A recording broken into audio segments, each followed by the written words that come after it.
This video is totally an apolitical video, অরাজনৈতিক। Genuinely, we have no intention to hurt your political ideology. তা সত্ত্বেও আপনার রাজনৈতিক মতাদর্শ যদি কোনোভাবেই আঘাতপ্রাপ্ত হয়ে থাকে, তবে আপনার কাছে আমরা আন্তরিকভাবে মোটেও দুঃখিত বা ক্ষমাপ্রার্থী নই। And if you want to blame us, then blame yourself first and your political party.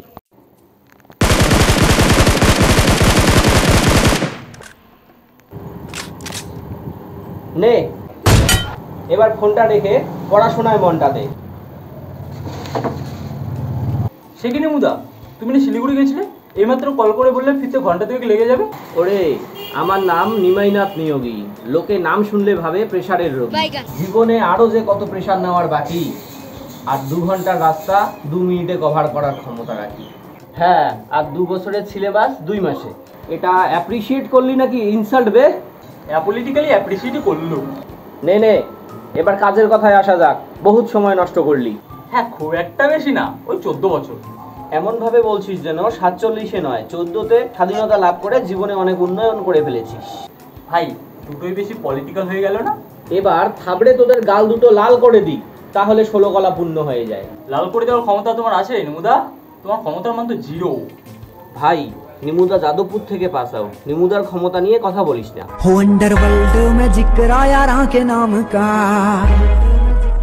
আরে না না, ক্ষমতা মানে কি? ক্ষমতা মানেই তো এর অপব্যবহার। স্কুলের ক্লাস মনিটর থেকে রাজ্য বা দেশের সরকার, জানি এসব নিয়ে কথা বলাটা ভীষণ দরকার, কিন্তু তার আগে পড়াশোনা, জ্ঞান হোক বিস্তার। দেশের ছাত্ররা সকলে কার্ল মার্কস থেকে গুড মার্কস পাক। সুতরাং পলিটিক্স ছেড়ে স্টাডিজে মন দেওয়া যাক। এখনো তো ধরলামই না পলিটিক্স, তাতেই ছেড়ে দেওয়ার কথা উঠছে। এটাই তো পলিটিক্স ভাই। না ধরতেই ছেড়ে দাও, পাবলিকের মেরে খাও। অতি বড় সৎ হলে যাও বাপি ভারী যাও। তোরা প্রতিদিন এভাবে নানান গপ্প মেরে সময় কাটিয়ে বাড়ি পালাবি, আজ সিলেবাস চুলোয় যাক। বুঝি না ভেবেছিস ফাঁকিবাজের দল? আজ তোদের পরীক্ষা দেওয়ার কথা ছিল না একটা?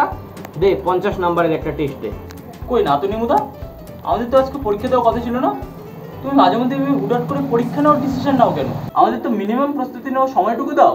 আরে 34 নাম্বার শর্ট কোশ্চেন রাখছি, ইনক্লুডেড এমসিকিউ, অসুবিধা হবে না। এই 34ই তো সহ্য করা, মানে আনসার করা খুব চাপের নিমুদা। তাছাড়া এভাবে এত পরীক্ষা দিয়েও কি লাভ? রেজাল্ট বেরোনো, খাতা দেখানোর নামই তো নেই। এমন করছিস যেন জয়েন্ট এন্ট্রান্সের প্রস্তুতি নিয়ে পরীক্ষা দিতে আসিস। ও নিমুদা, আমার হাতের জয়েন্টে প্রচন্ড ব্যথা, লিখতে পারবো না। টিউশনে আসার সময় হোঁচট খেয়ে পড়ে ফুলে গেছে। সে কি রে, বলবি না? এই যা তো বাম নিয়ে আয়। 11টার পর তো বামের পুরো 12টা বেজে গেছে নিমুদা, ফিরে আসা অসম্ভব। হারামজাদা, আমি টাইগার বাম নিয়ে আসতে বলছি। আমিও তো টাইগার বামের কথাই বলছি, পুরো বাপ। ওর হাতে লাগাবো টাইগার বাম, পাশের ঘরে আছে, নিয়ে আয় যা মরকট। না, তার আর প্রয়োজন নেই, ও অমনিই সেরে যাবে। পরীক্ষা দেওয়ার নাম উঠলে ওর হাতে, মাথায়, পায়ে কোথায় কোথায় যে ব্যথা লাগে। বেশি বকবক না করে পরীক্ষাটা তাড়াতাড়ি দিয়ে দিত। আমার আবার পড়তে বসতে হবে। 7 তারিখ পরীক্ষা, এসএসসি এক্সাম। তোদের এই কদিন ছুটি থাকবে। এসএসসি সেটা আবার কি নিমুদা? এসএসসির ফুল ফর্ম হলো স্কুল সার্ভিস কমিশন। প্রথমে তোকে মাধ্যমিক, তারপর উচ্চ মাধ্যমিক, গ্র্যাজুয়েশন, তারপর বিএড করে এই পরীক্ষায় বসতে হবে। পাশ করতে পারলেই ভাইবা ইন্টারভিউ ক্র্যাক করে শিক্ষক। ওমা, এ তো দেখছি ঘাটতাল টুকু মাত্তাল প্ল্যান। আচ্ছা নিমুদা, এই পরীক্ষাটা প্রত্যেক বছর হয় না কেন? জানি না, আবার জানিও। তবে প্রত্যেক বছর এই পরীক্ষা হলে এভাবে কয়েকটা জেনারেশন কি ছাড়খাড় হয়ে যেতে পারতো? সাকুল্যে যার একবার এসএসসিতে পরীক্ষায় বসার সৌভাগ্য হয়েছে, পাশ না করতে পারলে তার দ্বিতীয়বারের আশাও আর করা উচিত নয়। এটা এসএসসি নাকি হ্যালির ধূমকেতু গো? হ্যাঁ ভাই, ধূমকেতুর মতো সিনেমা বহু বছর পর ফিরে আসবে রিলিজ হওয়ার জন্য। সাথে তোর এক্সও ফিরে আসবে তোর জীবনে, কিন্তু এসএসসির জীবনে একবারই ফিরে আসে। ভীষণ সৌভাগ্য বা দুর্ভাগ্য থাকে। আচ্ছা নিমুদা, এভাবে কতদিন? জানি না রে, এভাবেই চলবে হয়তো। ধূমকেতু, বেঙ্গল ফাইলস, রক্তবীজ ট্যুর, মিমি চক্রবর্তীর বিকিনি ইত্যাদি নানান খবরে আর বিজ্ঞাপনে আমাদের চোখ ঢেকে দেওয়া হবে, ভুলিয়ে দেওয়া হবে আরজি করের অভয়া এখনো বিচার পায়নি। তাতেই কসবা কাণ্ডের মতো এক ঘৃণ্যতম ঘটনা ঘটে গেছে। ধর্ষণের কারণ হিসাবে দাগিয়ে দেওয়া হবে মেয়েদের ছোট পোশাক, যেখানে ছাড় পাবে না 8 বছরের শিশু থেকে 80 বছরের বৃদ্ধা। সরকারি শিক্ষা প্রতিষ্ঠানগুলো প্রায় অচল, শিক্ষা ব্যবস্থায় হাজারটা দুর্নীতি, অথচ শিক্ষাই জাতির মেরুদণ্ড। সেই মেরুদণ্ডেই আঘাত করে গুড়িয়ে দেওয়া হচ্ছে দেশের ভবিষ্যৎ, জাতির ভবিষ্যৎ। শেষ হয়ে গেছে কয়েকটা জেনারেশন, ধূলিসাৎ হয়ে গেছে তাদের স্বপ্ন, জীবনের লক্ষ্যগুলো।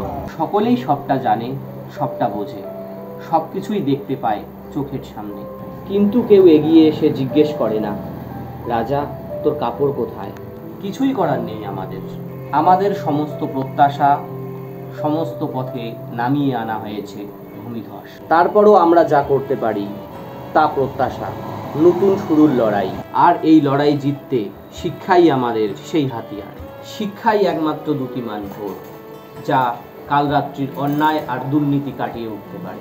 সত্যিই একদিন সুশিক্ষিত এবং সুদক্ষরা দাঁড়াবে ওই বিচারকের আসনে, এবং রব উঠবে অন্যায়ের অন্তিম ধ্বনি। দড়ি ধরে মারো টান, রাজা হবে খান খান।